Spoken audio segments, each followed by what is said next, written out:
contributions of African Americans can be traced throughout every war fought by or within the United States since the American Revolution in 1775. During the American Revolutionary War, thousands of black soldiers, both slaves as well as free, fought in the Continental Army during America's War for Independence from Great Britain. Approximately 20% of the tens of thousands of blacks who served were freed from slavery as a result for their service. By the end of the Civil War, just about 179,000 black men, nearly 10% of the Union Army forces, served as soldiers, and another 19,000 served in the Navy. Following the Civil War, the Buffalo Soldiers were known to fight bravely and fiercely on the Western Front. In 1917, the 369th Infantry Regiment became the first all-black U.S. combat unit to be shipped overseas during World War I. The Germans nicknamed the unit the Hellfighters because during 191 days of duty at the front, no men were captured nor ground taken. African American soldiers heavily participated in World War II. While many served as soldiers, some served as suppliers on the Red Ball Express, a famed truck convoy system that supplied the Allies once they broke out of Normandy beaches.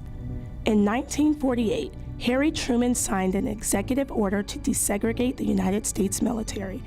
Prior to that time, African American soldiers served separately from their white colleagues and were treated as second-class citizens. Some were even denied the opportunity to serve. The part of segregation that really affected me at that time is when we got overseas. And of course, one group of Marines went this way, another group went this way. And of course, the white Marines at that time, they were on the battle lines. We were supporting them. The Montford Point Marines were the first African Americans to serve in the Marine Corps. Montford Point trained more than 20,000 men from 1942 to 1949. They were one of many units that highlighted African American service through World War II. I always tell people that, Montford Point Marines are not just about Marine Corps history, and that it's American history, and that we need to tell their story in that manner. Even in my time of serving, as many times as I went to Camp Johnson, which was Camp Montford Point, I never knew where I was at and why that was such a significant base. I know that without them serving, none of us African Americans would have had the opportunity.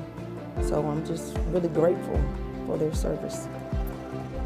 It wasn't until the final year of World War II, due to the increase of casualties, that African Americans would be utilized as infantrymen, officers, tankers, and pilots.